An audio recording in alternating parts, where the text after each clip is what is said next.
Hello, everybody. I hope that we are all coping with what life is throwing at us these days. It seems like there's a lot going on for everybody, feeling a bit overwhelmed, maybe things not working out the way that we would like.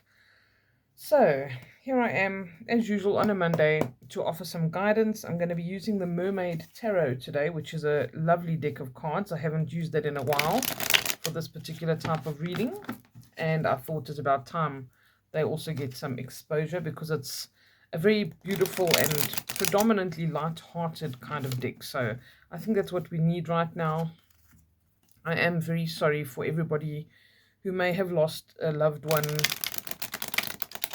a pet, a friend, whatever it is. I see a lot of that happening, a lot of closing of cycles and beginnings of new cycles. Congratulations to anybody who's had a baby or had any kind of rebirth or birth happening around them. That is such a blessing, and let us never forget that and never forget to send out some thanks for that. All right, so if you're new here, like I always say, welcome. And what we do on a Monday is I do a reading for the week ahead, and I ask what is most important for us to know right now. I ask for some guidance. Are there any, is there any advice or anything that we can carry forward with us for the week ahead? And just do what I can in terms of trying to offer some help and guidance. All right, so first and foremost, I'm going to ask, can I please see an indication of the energy of the week ahead? Let's see. What is the energy of the week ahead? There we go. Oh, the 10 of Cups. That's a good sign. All right, 10 of Cups is often about emotional fulfillment, feeling that we are fulfilled in certain ways that are maybe not typical to what people would think fulfillment comes from.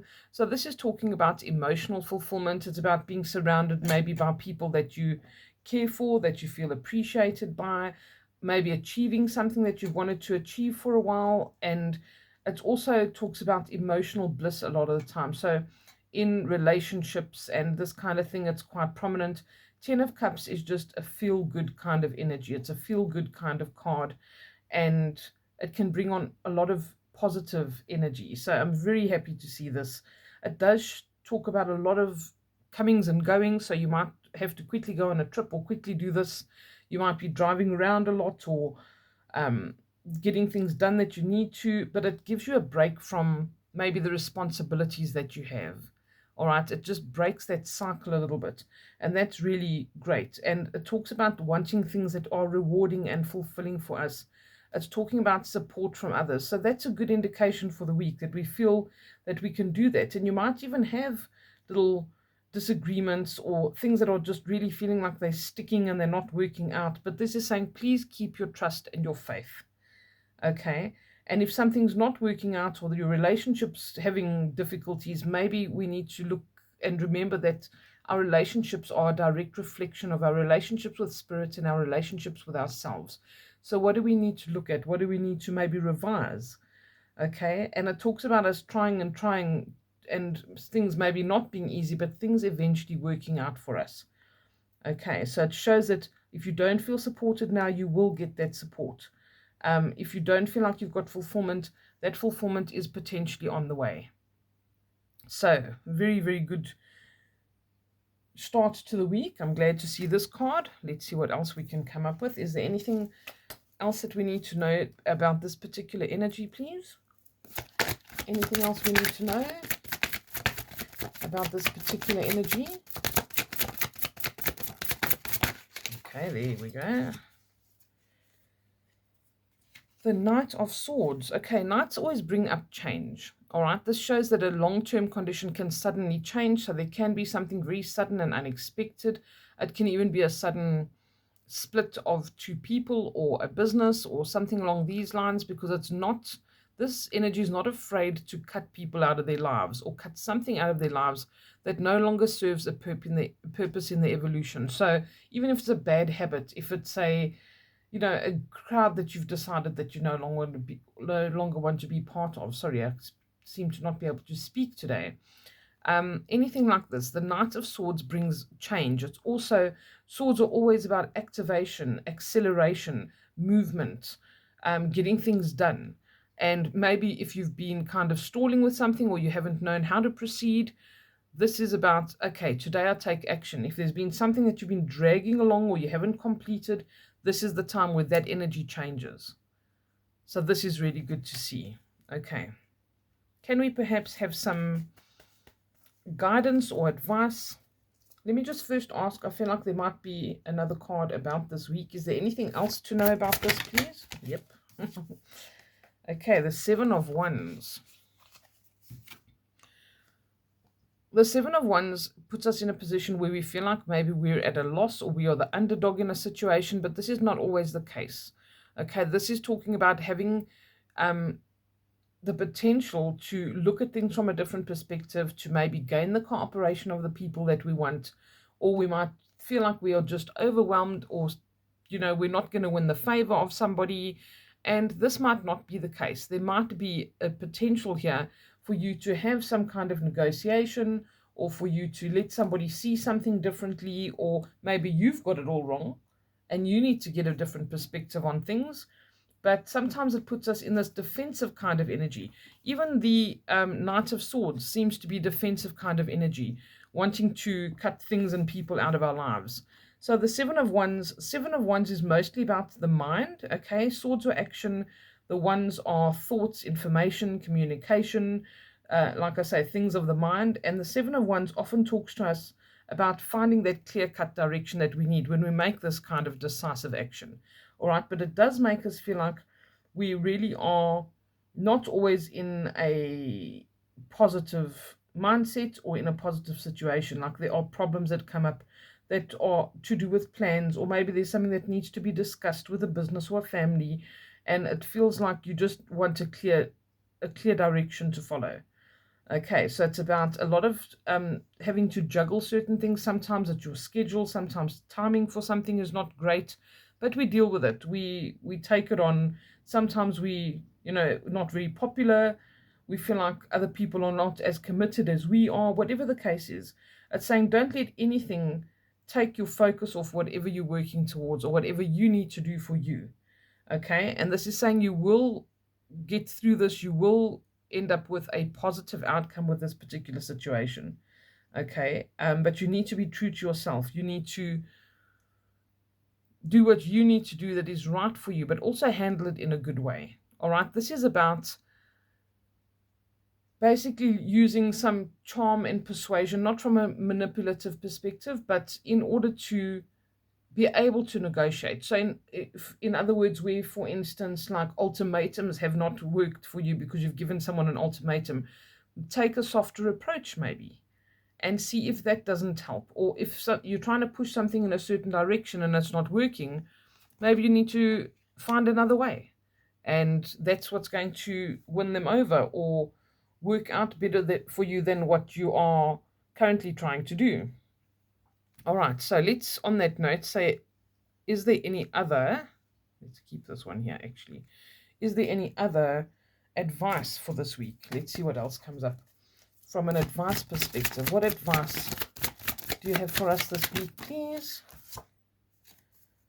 The Queen of Cups. Okay, I'm just going to choose 2 cards for advice cards. Can we have one more, please?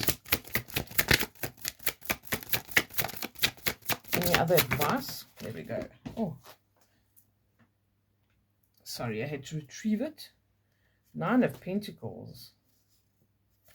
Okay, and this is a very interesting 9 of Pentacles. Let me just get the card from the bottom of the deck up here for you. The Fool. And I'll talk about that in a second. Okay, so here we have the Queen of Cups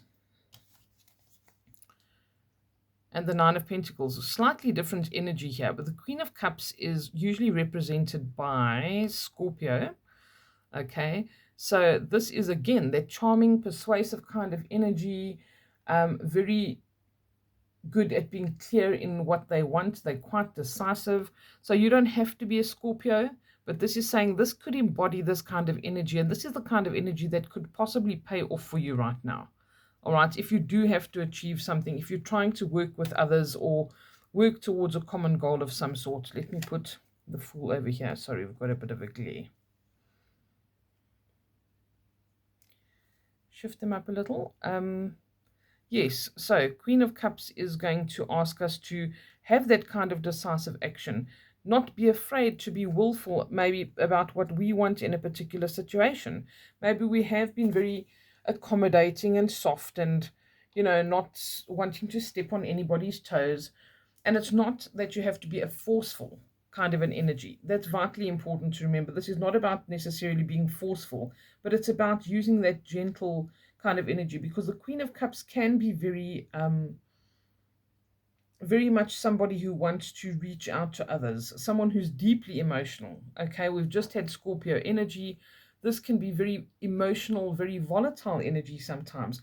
Also, very, very intuitive, clairvoyant. So this is about information coming in through to us, and it's saying use your intuition when you need to make a decision or you need to do something. And even if things don't seem to be going your way or people don't see things the way you do, this shows a tremendous spiritual force that's present. Okay, so again, use the resources available to you. Um, Also, make sure that you're tapping into your intuition, because spirit will want to be giving you guidance on how you can deal with certain things. All right, so it's a good card to have, and it's saying don't be afraid to stay in touch with your spiritual side, to look for those signs. If you ask for guidance, it's going to come. If you ask for guidance, also heed that guidance. Okay, and then the Nine of Pentacles is about getting ourselves into a better position, going out of something where we feel like we are not very prominent or we're not very much seen, to moving into something that will make you more prominent and will put you in a better position. It's really very much about us wanting to promote ourselves or to improve ourselves, improve how we look, how we are seen, what we're doing with our lives. They're pentacles, so it's also about our work. It's about connecting with people, putting ourselves out there, being more publicly minded with certain things. And it's saying, don't be afraid to put yourself out there. Don't be afraid to sell what you've got to sell. And what I mean by that is, if you have a skill set or you have a talent or you can help someone in a particular situation, don't be reluctant to put that forward and say, hey, I can do that. Or, yes, I'm completely qualified for this. Don't be bashful and lose opportunities for yourself. Take that step, go for it. This kind of energy of the Knight of Swords is exactly that. It's acceleration, activation. Go for it. Make a change. If you never take an opportunity, this is the time to take it. Do it differently. Put yourself out there. Okay, and also where you have had weak points or things that have not served you in the past, don't repeat them. You know better. Draw on that past experience and put yourself in a better position. All right, and then the card from the bottom of the deck is the Fool. Whoops. I always try to make it look pretty, but these are really slippery. A very beautiful depiction of the Fool, a fish out of water, literally. Okay, she's going on an adventure, she's stepping out of her comfort zone, she's trusting completely that whatever she needs will be provided. She hasn't brought much with her. These are all the symbols of the Fool, and he's not a fool in the terms of being silly or making a mistake. He's a fool in terms of that innocence and going into a situation where you think, I don't know how this is going to work out, but I'm pretty sure it's going to work out. I trust in the powers that be. I trust in my guides and guardians. I know that I won't be led astray. I trust in the path that they're trying to lead me on. And this really is that blind faith almost. So it's saying, try something new. Pursue this kind of energy where you can have that emotional fulfillment. Cut out the things that you know aren't working for you. If something hasn't worked in the past, do something different.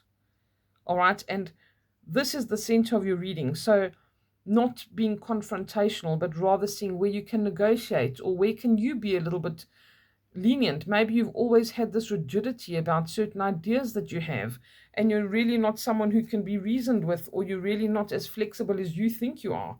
Think about these things.